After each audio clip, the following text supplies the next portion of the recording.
Welcome to the Daily Records Veterans in Business and Law Awards celebration. This new program was created to honor military veterans who served their country and now are serving their state, industry, and communities across Maryland. We hope you enjoy the program. And now, please give a warm virtual welcome as we introduce Suzanne Fisher-Hutner, Managing Director and Publisher of the Daily Record. Hello, and welcome to the Daily Records Veterans in Business and Law Awards. We are hosting this event close to Veterans Day, since today's honorees serve across the United States military branches and deserve to be celebrated by all of us. Each is making a significant impact on our state, in their business, and in giving back to their community.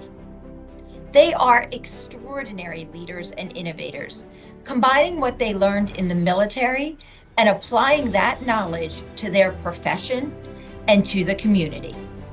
We are honored to thank them for all that they have done and will continue to make our community a better place to live and work. I would like to thank today's sponsor, University of Maryland Global Campus, for making this program possible. We encourage you to join the chat in the right-hand portion of the screen. This is where you can post comments and cheer on your colleagues, family, and friends. Please also post your comments and photos of your personal celebration to Facebook, Instagram, LinkedIn, or Twitter using hashtag TDR Events. And please stay tuned through the end of the program. It's important that we share in the successes of all of those being recognized.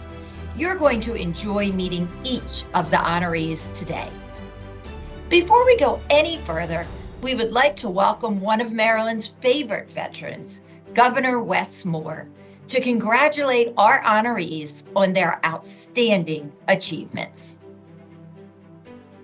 Good afternoon. I'm Governor Wes Moore, and I am deeply honored to celebrate with all of you today. I want to extend my heartfelt gratitude to the Daily Record for their unwavering commitment to recognizing the remarkable contributions of military veterans in the business and legal fields right here in Maryland. Their work is a true testament to the values of service and dedication and leadership that veterans bring to communities and businesses every day. The Veterans in Business and Law program showcases the extraordinary talent and extraordinary impact that veterans are making in Maryland, while also giving back to our community. Now, as many of you may know, my own military service played a pivotal role in shaping my life. When I made the decision to serve my country in the Army, the first lesson I learned was leave no one behind. It's a lesson I applied to everything I did during my service and afterward, including as governor, where I've made both service and caring for our veterans core parts of our agenda. It's inspiring to see my fellow service members also prioritizing service by continuing to give back to the community. Whether they're in the boardroom, the courtroom, running a business, engaging in community service, you all, through your contributions, are working to make Maryland a better state. And I'm proud to see your achievements coming to life. Service is sticky. It brings people together. It cements values. It's a lifelong commitment to the betterment of our communities and ourselves. And tonight's honorees are shining examples of that. To all the veterans being recognized and to those who have been nominated, thank you for your unwavering dedication and the incredible work that you do every day. You're a true source of inspiration to all of us, myself included. And I look forward to celebrating your accomplishments alongside the Daily Record in the days to come. Congrats to all of you. And may your stories continue to inspire others for generations to come. Godspeed. Thank you, Governor Moore, for your service to our state and for being part of today's program. And now, without further ado, let's meet the 2023 Veterans in Business and Law honorees. Thomas Barnard.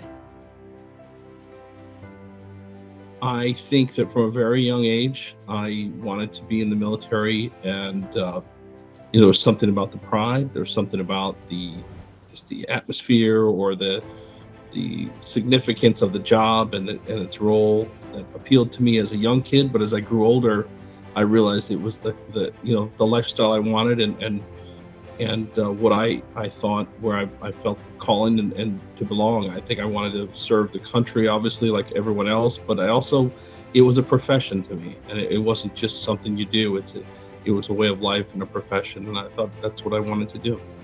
So what skills or experiences that have helped me in the private sector?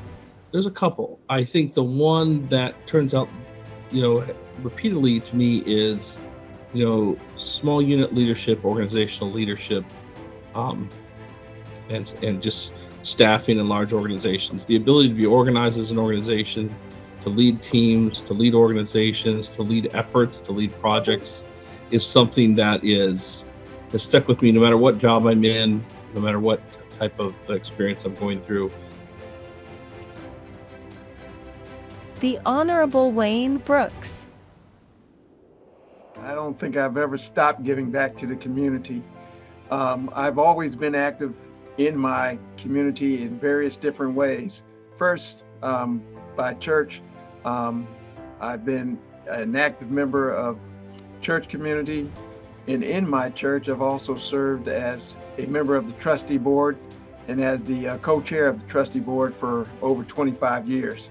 The advice that I would have for veterans leaving the service, entering into the private sector, is to understand and appreciate that you come out as a leader. You are well educated.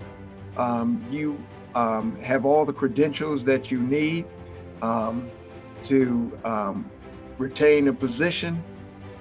Most people will be looking for you, not only because of their appreciation for your service, but their acknowledgement that you have that training, that leadership qualities and abilities. So I would say, focus on the position that you have, look at the skills that are transferable, and just go for it. I think that you'll be welcomed in the community, in the private sector, and you should do well. Michael DeMoss. The best advice I ever got was to learn fast and forget faster. The idea that if you carry around mistakes that you make for a long time, it can really slow you down. And if you just learn what you need to learn from it, put it away and move forward, that's the best way to be successful. I think my proudest moment in my military career was I and my team were awarded a civilian service medal for helping residents recover from forest fires in Idaho back in the late 1980s. We were basically going in and pulling people out of houses, putting the remnants of the fires out, and just the look in their eyes of, having some support was super awesome. And it was probably the beginning of my understanding of what public service was all about. And I've kind of kept that in my back pocket for some time. Erica Dobbs. So what led me to join the military was one of my cousins had decided to join the Navy, and she came to me and said, hey, let's do it as a buddy system. And so I was at home on winter break from college at Morris Brown College in Atlanta. It was a historical Black university. And so I said, sure, why not? So we went to the recruiting station, and they said, oh, yes, they looked at me and said I was a gold mine. And so the bottom line up front is that we went to the MEP station. I passed the test. She didn't. And they recruited me so fast that we both got separated. And that was the beginning of my journey in the Navy. Okay, the skills that I acquired doing my military career that I'm using in my civilian sector is basically my whole naval career was in the IT field. So I actually worked in enterprise IT as well as cybersecurity as in satellite communications. And so basically being in that field for over 36 and a half years, it gave me the skill set that I needed to actually embark on my entrepreneurial journey as a CEO. And so every skill that I learned from the military was transferable into my career in the civilian sector. Harold Dwin. How have I been continued to give to the community? For many, many years, I was a member of the American Civil Liberties Union of Maryland. As a matter of fact, for 5 years, I was president of the Maryland chapter of the ACLU and a member of the national board of the ACLU. In addition to that, I've done a huge amount of pro bono work as a lawyer over the course of 56 years of practicing. I've been on numerous boards. I taught at the University of Baltimore Law School for 15 years. For 5 years, I taught trial practice, and for 10 years, I taught interviewing, negotiating, and counseling. And I've been on boards of numerous BOAs, boards of community associations, etc. What advice do I have for veterans that are transitioning to the private sector? The first part of the advice is to try to use what you learned in the military to your advantage. There are many areas of employment available to veterans as long as they use what they learned as veterans. Number two, make sure you become members of all the veterans organizations you can, because all these organizations are very good in assisting veterans in finding employment, and contact veterans like me that you may be able to contact to assist you in finding good employment. Nicholas Aramida. What is the best piece of advice I've received from a mentor? So that mentor is my father, who recently passed away, and he taught me a lot. What really has stuck with me for a long, long time. The lessons and the advice he gave me around staying true to who you are, no matter the circumstances, and there is no replacement for hard work.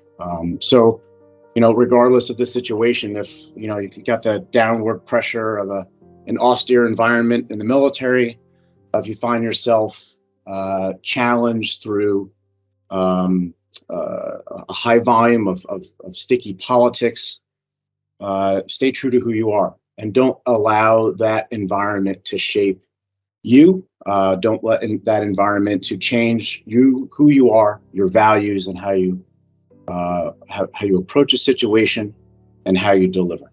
What is the proudest moment of my career, whether it's in the military or civilian life? It's really a series of things, and it really comes down to helping and seeing others succeed and get promoted and achieve. In uniform and as a government civilian, my proudest moments were seeing young soldiers, sailors, airmen, Marines, civilians get put in places where they can succeed, get set up for success, and to see them get promoted, awarded, whether it's in combat or back here stateside peacetime, but to see them continue to climb and do well and to do the things that they want to do. Same on the civilian side, helping and coaching folks achieve things and achieve their goals, and seeing them succeed always motivates me, gets me out of bed every day, and is really a big part of my role today. So that is definitely something that I hold true, and something that I think about on a very regular basis. Joshua Gayfield. So I joined the military for three reasons. One is I always wanted to serve my country, and the military was certainly a way to do it. Not the only way to do it, but it fit with the other things I was looking for. Two, I wanted a challenge. I wanted, something that would take me outside my comfort zone. And in the Marine Corps Infantry, I certainly found that. And the third was a more practical reason. I was looking for some financial support for college, and I ended up getting that with the GI Bill. And at the time, GI Bill didn't cover the cost of tuition completely. I managed to get a scholarship, a merit scholarship as well.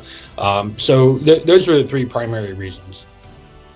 So I can think of a lot, but the ones that stick with me are, one, leadership.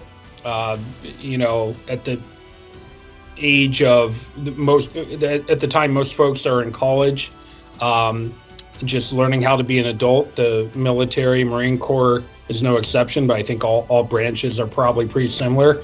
They throw you right in there, and by the time you're 19, 20, 21, typically, if you're getting promoted on track and you're doing what you're supposed to be doing, or perhaps doing even more than you're supposed to be doing, you're going to be thrust into leadership roles. Joe Giordano.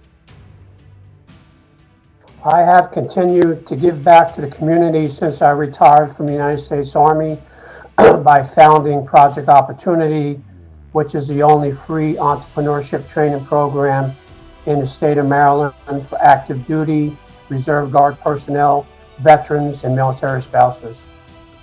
I think the best advice I could give veterans transitioning to the private sector is to plan ahead, start at least 12 months prior, do your research, and explore all the available opportunities before deciding which course of action you decide to take. Andrew Gross. Born in Texas, but raised in Munich, Germany, Andrew P. Gross has called Maryland home for the past 20 years. After law school, H.E. clerked for the Baltimore City State's Attorney's Office, where he later became an assistant state's attorney. From there, he joined the U.S. Army's Judge Advocate General's Corps and was assigned to various locations around the United States, where he advised military leaders at all levels. He also had the opportunity to represent soldiers in front of numerous courts-martial and administrative proceedings. During the COVID-19 pandemic, Andy formed the law office of Andrew P. Gross, LLC. Wes Guckert. What led me to join the military? The situation for me was not unlike a lot of young people in the late 60s, and that is at the time, and we should have it again, it was a military draft, conscription, where you were forced to join the military and provide service to your country. And there's no question that being in the military provides every person with a unique set of skills. And in this particular case, you learn to be organized, you learn tenacity, you learn and understand that making mistakes is something that we all have to do. It is the way we learn. The Honorable Jeffrey Hengerer. I've been giving back to the community now that I'm out of the service. Well, I'm actually still in the service in that I'm in the reserves. When I left active duty and had a break from service in 2007, tried to be extremely engaged in the community and my children's school.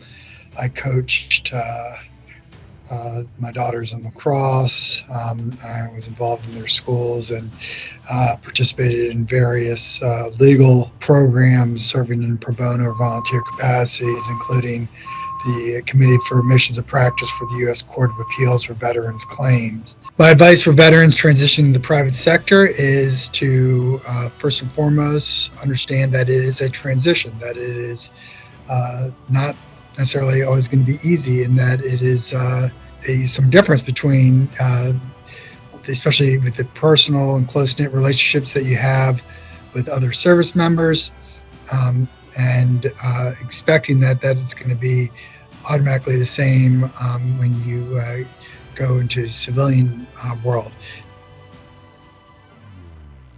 Dante Henson.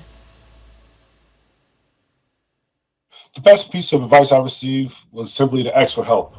Like, no one knows everything, and you can only get so far, on your own.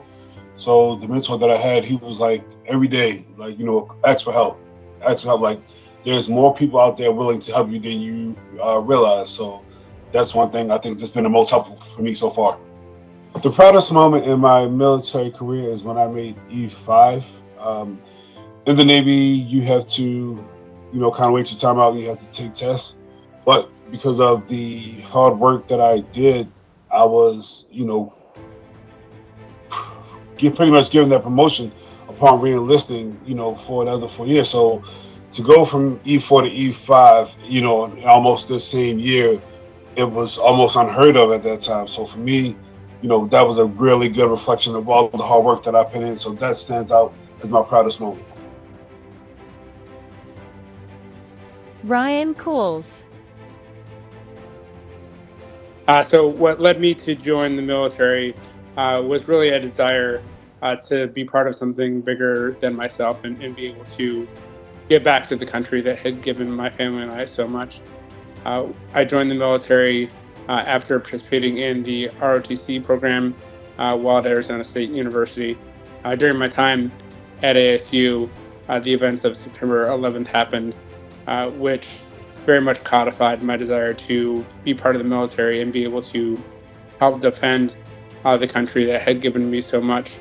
So the experiences and skills that I've acquired during my military career that have helped me as I've moved forward is very much recognizing the impact of the people that you serve with and serve with you, making sure that you take care of the individuals that are working with you, because if you don't have that opportunity to take care of your people and make sure that they're focused on what they need to be focused on, then you're not going to be as successful as you can be. Hugh McLean. I am continuing to give back to the community through the Veterans Advocacy Clinic at the University of Baltimore School of Law. So I'm very excited to be teaching at this wonderful institution with this wonderful clinical faculty led by Jamie Lee, who's our director. What the clinic does is it provides legal representation through student work to veterans. We provide pro bono representation, so veterans can get their legal representation free of charge on a lot of different legal matters. Yeah, so the transition from the military to the civilian sector can be difficult. It's never easy to go from a place that really takes care of a lot of your needs so that you can focus on your mission, which is what the military does. It really provides you with dental care, health care, a place to live, a job to do, people to work with, the resources to do it, and sets everything up for you. So then when you transition to the civilian sector, you really have to find all those things. It's like going from, an all-inclusive to an a la carte. Ryan C. Chuck McLean. The best piece of advice I've received from a mentor is to feel free to make my own decisions and not worry whether or not a decision that I make is going to be appealed or reversed by the commission. As long as my decision is supported by the record and well written and well thought out, that I should feel free to make whatever decision I deem appropriate. Proudest moment in military or civilian life, I think it has to be being promoted to my current position right now. I'm the Chief Public Utility Law Judge at the Maryland Public Service Commission, and I oversee 3 other judges and 2 administrative personnel. I get to make decisions on cases that affect all of Maryland in some form or fashion, whether it be through a utility rate case or the siting of a solar or a wind facility. So I couldn't, I never thought I'd be a judge when I graduated law school. It just kind of happened. I've been at the right place at the right time, and I've had some incredible mentors along the way that have helped get me here. Rory Murray. What led you to get into the military? 2 things. One, I grew up very poor in a very poor area, so it was probably the only option I thought was feasible and on the table. College wasn't even a thought.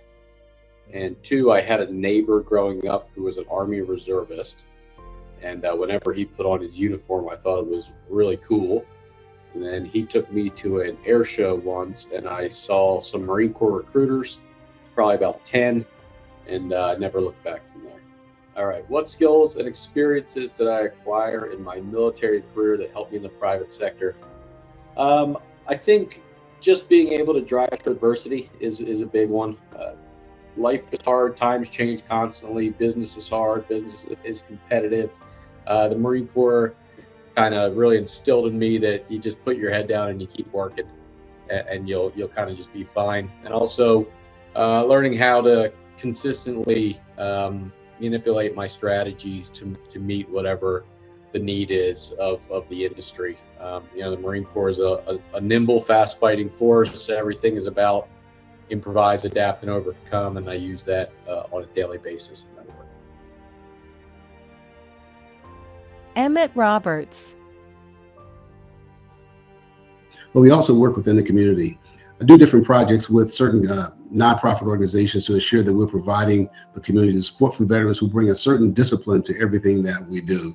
And so that helps us to build a stronger community, to show that we're coming to the community with experience and discipline that we gain by being in the service. So veterans that have transitioned to the private sector, the first thing they need to do is to plan 24 months before they retire. As you begin to plan and you know where you want to move, you start looking at a particular state, city, town, location. You review everything that you need to do to understand what's required for you to advance to that particular location. And then you look at building relationships. Do you know anyone there? Have you built a relationship with other veterans?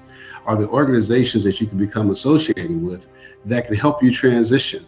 So once you're in that particular community, you build stronger relationship that helps you with your transition, and it helps you advance yourself as you move forward. Jeremy Schultes. Jeremy Schultes leads the Frederick office of Miles and Stockbridge as its managing principal. During his military career, he served as a U.S. Army Ranger in 3D Battalion, 75th Ranger Regiment. He believes leading soldiers in combat provided a crash course on building enduring teams that could accomplish nearly any mission. Passionate about serving fellow veterans, he is a mentor for the West Point Entrepreneur Summit to help Academy graduates establish businesses after their service obligations have ended, and he provides general pro bono legal support for Platoon 22, a nonprofit focused on ending veteran suicide. Caleb Sebra. Caleb Sebra was trained as a signals analyst in the Marine Corps with security clearance. He still uses those same skills as a contractor for the DoD.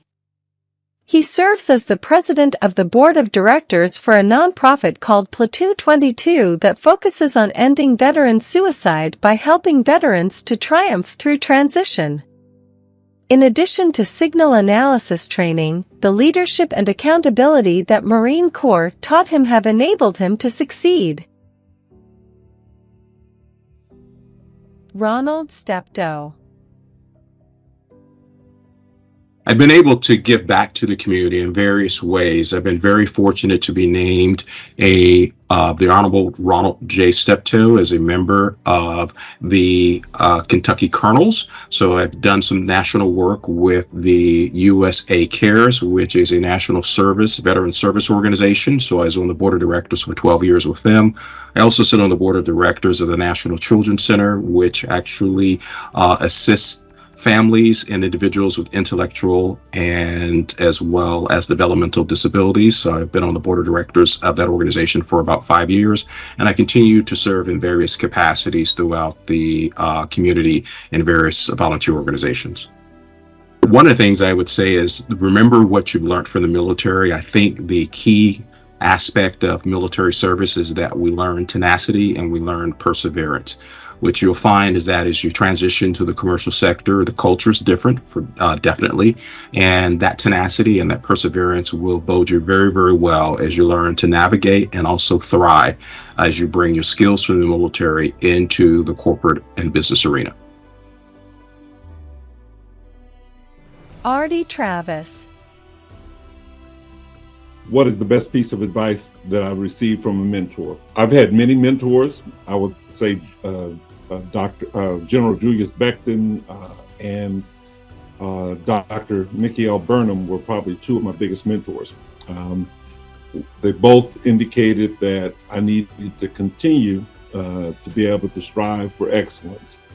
Excellence is not always going to be there, but you continue to strive for it and always give it your best.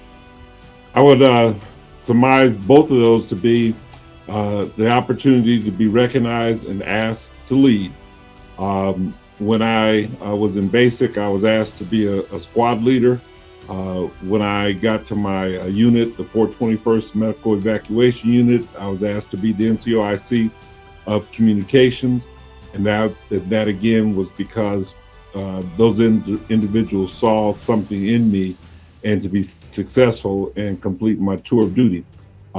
In the military, in the service to students on campus, my proudest moments were always those times when I was able to see someone who I may have been able to assist in their journey to get their degree, to call back, email back, or to say, Dr. Travis, thank you for being there for me.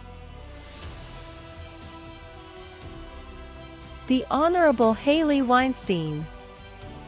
I joined the military because I had gotten an ROTC scholarship in college, and therefore I was required to serve in the Army following my graduation from college.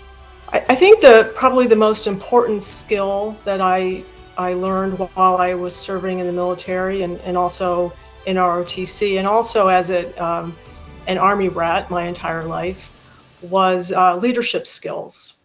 And I learned, especially from my father, who served in the military for a very long time, that in order to succeed in your mission, whatever your mission might be, whether you're in the military or in the civilian world, that if you take care of your soldiers will take care of the mission.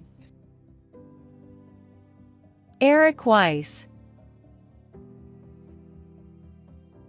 When I consider what I've given back to the community, or what I like to give back to the community since I left the service, and that was before the turn of the century, it's assistance.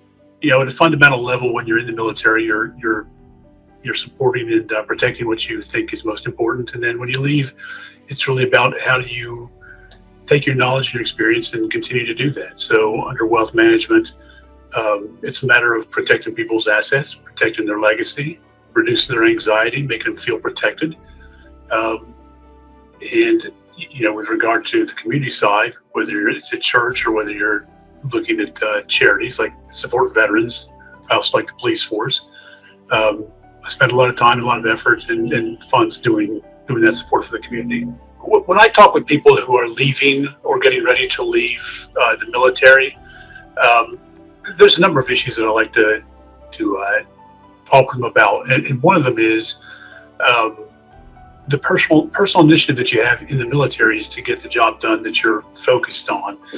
In a lot of the civilian world, there's really, you need to keep that initiative, but there's often so much opportunity, it's easy to get distracted. So you have to decide what you'd like to do, where your heart really lies, whether it's in a business or whether it's in joining a corporation, whether it's going to private practice, and then just stick with what's really important to you. Congratulations again to all of the Veterans in Business and Law honorees. The Daily Record is proud to honor and celebrate you. Please learn more about all of the honorees on November 13th at thedailyrecord.com. And again, thank you for celebrating with us today.